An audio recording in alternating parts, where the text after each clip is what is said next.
ನಾವು ಬೆಂಗಳೂರಲ್ಲಿ ಜಾಬ್ ಮಾಡ್ತಾ ಇದ್ವಿ. HP ಕಂಪನಿಯಲ್ಲಿ 5 ವರ್ಷ ಜಾಬ್ ಮಾಡಿದ್ದೇನೆ.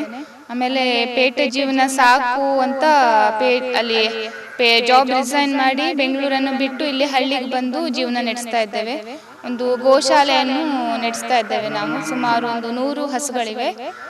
ಮಕ್ಕಳು ಹಳ್ಳಿ ವಾತಾವರಣದಲ್ಲಿ ಬೆಳೀಲಿ, ಮತ್ತು ಮಕ್ಕಳಲ್ಲಿ ಚಿಕ್ಕಂದಿನಿಂದಿರುವಾಗಲೇ ಅವರು ಒಳ್ಳೆ ಹಾಲನ್ನು ಕುಡಿಯಲಿ, ಅವರ ಆರೋಗ್ಯ ಚೆನ್ನಾಗಿರಲಿ, ಹಸುಗಳ ಜೊತೆ ಒಡನಾಟ ಅವರಿಗೆ ಇವಾಗಲಿಂದನೇ ಅಭ್ಯಾಸ ಆಗಲಿ ಅಂತ ಹಳ್ಳಿ ಜೀವನವನ್ನು ನಾವು ಇಷ್ಟಪಡ್ತಾ ಇದ್ದೇವೆ.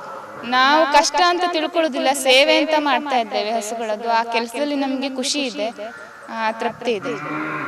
ಕಷ್ಟ ಅಂತ ತಿಳ್ಕೊಂಡ್ರೆ ಕಷ್ಟ. ನಾವು ಹಸುಗಳನ್ನು ತುಂಬ ಇಷ್ಟಪಡೋದ್ರಿಂದ ಒಂದು ತಾಯಿಯ ಸ್ಥಾನವನ್ನು ಕೊಟ್ಟಿದ್ದೇವೆ ಹಸುವಿಗೆ. ತಾಯಿ ಹಾಲನ್ನು ಬರೀ ಒಂದು ಮಕ್ಕಳು ಒಂದು 3 ವರ್ಷದವರೆಗೆ ಕುಡಿತಾರೆ. ಆಮೇಲೆ ನೆಕ್ಸ್ಟ್ ನಾವಿನ್ನು ಸಾಯೋ ತನಕನೂ ಕುಡಿಯೋದು ಗೋವಿನ ಹಾಲನ್ನು. ಹಾಗೆ ನಮ್ಮ ತಾಯಿ ಮತ್ತೆ 33 ಕೋಟಿ ದೇವತೆಗಳೇ ಗೋವಿನಲ್ಲಿ ನೆಲೆಸಿವೆ ಅಂತ ಹೇಳ್ತಾರೆ. ಸೊ ತಾಯಿ ಸ್ಥಾನ, ದೇವರ ಸ್ಥಾನವನ್ನು ಕೊಟ್ಟು ಗೋ ಸೇವೆ ಮಾಡಿದಾಗ ನಮಗೆ ಅದು ಕಷ್ಟ ಅಂತ ಅನಿಸೋದಿಲ್ಲ, ಇಷ್ಟಪಟ್ಟು ಮಾಡ್ತಾ ಇದ್ದೀವಿ. ನಾವಿಲ್ಲಿ ಬೇಣದ ಮನೆಯಲ್ಲಿ ಸ್ವರ್ಣ ಕಪಿಲ ಗೋಮಂದಿರ ಅಂತ ಒಂದು ಗೋಶಾಲೆಯನ್ನು ನಡೆಸ್ತಾ ಇದ್ದೀವಿ. ಕಳೆದ 7 ವರ್ಷಗಳಿಂದ ಈ ಗೋಶಾಲೆಯನ್ನು ನಡೆಸ್ಕೊಂಡು ಬಂದಿದ್ದೀವಿ. ನಾವು ಮೊದಲು ಬೆಂಗಳೂರಲ್ಲಿ ಜಾಬ್ ಮಾಡ್ತಾ ಇದ್ವಿ 7 ವರ್ಷದ ಹಿಂದೆ. ಆಮೇಲೆ ಪೇಟೆ ಜೀವನ ಸಾಕು ಅಂತ ಅನಿಸಿ ಅಲ್ಲಿ ಬೆಂಗಳೂರಿಂದ ಬಿಟ್ಟು ಬಂದು ಇಲ್ಲಿ ಹಳ್ಳಿಯಲ್ಲಿ ಸ್ವಲ್ಪ ಜಮೀನು ಖರೀದಿ ಮಾಡಿ ಇಲ್ಲಿ ಕೃಷಿ ಜೊತೆಗೆ ಗೋಗಳನ್ನು ಸಾಕ್ತಾ ಇದ್ದೀವಿ. ಈ ಗೋವುಗಳ ಕೆಲಸ ನಮಗೆ ತುಂಬ ಇಲ್ಲಿ ಬಂದ ಮೇಲೆ ನೆಮ್ಮದಿ, ಖುಷಿಯನ್ನು ಕೊಟ್ಟಿದೆ. ನಮ್ಮ ದಿನಚರಿ ಹೇಗಿರುತ್ತೆ ಅಂದರೆ ಬೆಳಿಗ್ಗೆ 4:15ಇಂದನೇ ಶುರುವಾಗುತ್ತೆ.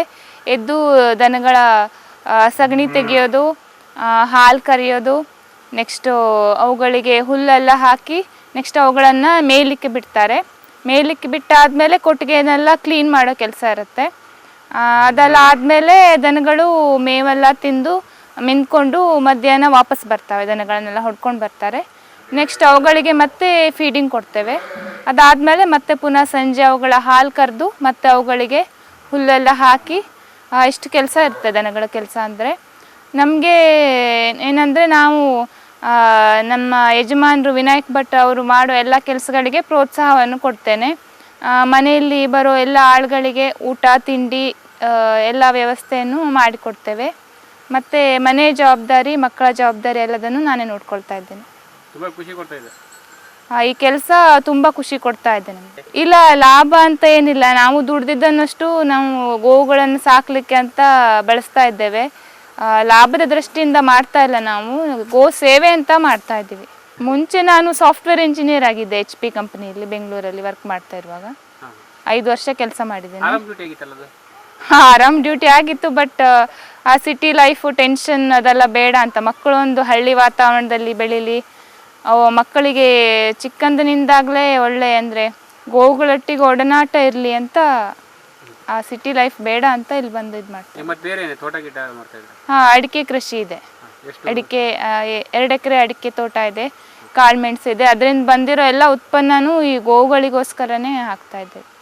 ನಾವು ಮಕ್ಕಳನ್ನ ಗೌರ್ಮೆಂಟ್ ಸ್ಕೂಲಿಗೆ ಕಳಿಸ್ತಾ ಇದ್ದೀವಿ. ಆದಾಯ ಇದರ ಖರ್ಚಿನ ಬಗ್ಗೆ ಚಿಂತೆ ಮಾಡ್ತಾ ಇಲ್ಲ. ಗೌರ್ಮೆಂಟ್ ಸ್ಕೂಲಿಗೆ ಕಳಿಸೋದ್ರಿಂದ ಮಕ್ಕಳ ಎಜುಕೇಷನ್ ಖರ್ಚು ಇವಾಗ ನಮಗೆ ಇಲ್ಲ. ಮತ್ತು ಗೋವು ಸೇವೆ ಮಾಡೋದ್ರಿಂದ ಗೋವುಗಳ ಆ ಪುಣ್ಯ ನಮ್ಮನ್ನು ಕಾಪಾಡ್ತದೆ ಅನ್ನೋ ಬಲವಾದ ನಂಬಿಕೆ ನಮ್ಮದು. ಹಾಗಾಗಿ ಮಾಡ್ತಾ ಇದ್ದೀವಿ.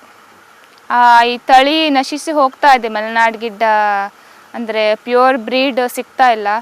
ಅಂದರೆ ಮಲೆನಾಡು ಗಿಡ್ಡ ಹೇಗಂದರೆ ಅತಿ ಸಾಮಾನ್ಯವಾದ ರೈತನೂ ಸಾಕುವಂಥ ತಳಿ ಅದು. ಅಂದರೆ ವಿಶೇಷ ಆರೈಕೆ, ಅವುಗಳಿಗೆ ರೋಗ ಏನು ಬರುವುದಿಲ್ಲ. ಬಿಟ್ಟರೆ ಹೋಗಿ ಮೆಂದ್ಕೊಂಡು ಬರ್ತವೆ. ಅವುಗಳಿಗೆ ಡಾಕ್ಟರ್ ಟ್ರೀಟ್ಮೆಂಟ್ ಅಂತ ಏನು ಬೇಕಾಗೋದಿಲ್ಲ.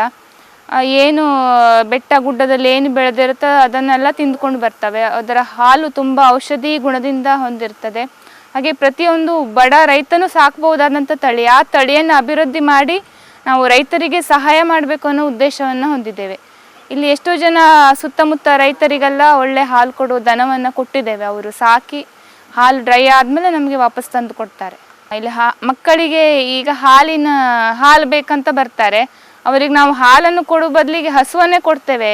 ಈ ಮಕ್ಕಳಿರೋರ ಮನೆಗೆ ಹಸುವನ್ನು ತೊಗೊಂಡು ಹೋಗಿ ಸಾಕಿ ಆ ಹಾಲನ್ನೆಲ್ಲ ಕರೆದು ಹಾಲು ಡ್ರೈ ಆದಮೇಲೆ ನಮಗೆ ವಾಪಸ್ ಹಸುವನ್ನು ತಂದು ಕೊಟ್ಟರೆ ಸಾಕು ಅಂತ. ಹೀಗೆ ತುಂಬಾ ಜನರಿಗೆ ಹಸುಗಳನ್ನು ಕೊಟ್ಟಿದ್ದೇವೆ. ಹಸು ಹಾಲು ಎಷ್ಟು ಟೈಮ್ ಕೊಡ್ತದೆ ಅಷ್ಟುವರೆಗೆ ಇಟ್ಕೊಳ್ತಾರೆ. ಸಾಧಾರಣ ಒಂದು 6-7 ತಿಂಗಳು ಹಾಲು ಕೊಡ್ತವೆ. ಅಷ್ಟು ಸಮಯ ಇಟ್ಕೊಂಡು ಆಮೇಲೆ ವಾಪಸ್ ತಂದು ಕೊಡ್ತಾರೆ. ನಾವು ಅವು ವಾಪಸ್ ತಂದು ಕೊಟ್ಟ ಮೇಲೆ ನಾವು ಅದರ ಪಾಲನೆಯನ್ನು ನಾವು ಮಾಡ್ತೇವೆ. ನಮ್ಮದಿಲ್ಲಿ ಹೋರಿ ಇದೆ, ನಮ್ಮದು ನ್ಯಾಚುರಲ್ ಆಗೇ ಇದಾಗತ್ತೆ. ಮತ್ತು ಪುನಃ ಗಬ್ಬ ಕಟ್ಟಿ ಅವು ಮತ್ತೆ ಹಾಲು ಕರಿವಲ್ಲಿವರೆಗೆ ನಾವೇ ಸಾಕ್ತೇವೆ. ಮತ್ತು ಪುನಃ ಯಾರಾದರೂ ಹೀಗೆ ಹಾಲಿನ ರಿಕ್ವೈರ್ಮೆಂಟ್ ಇರೋರು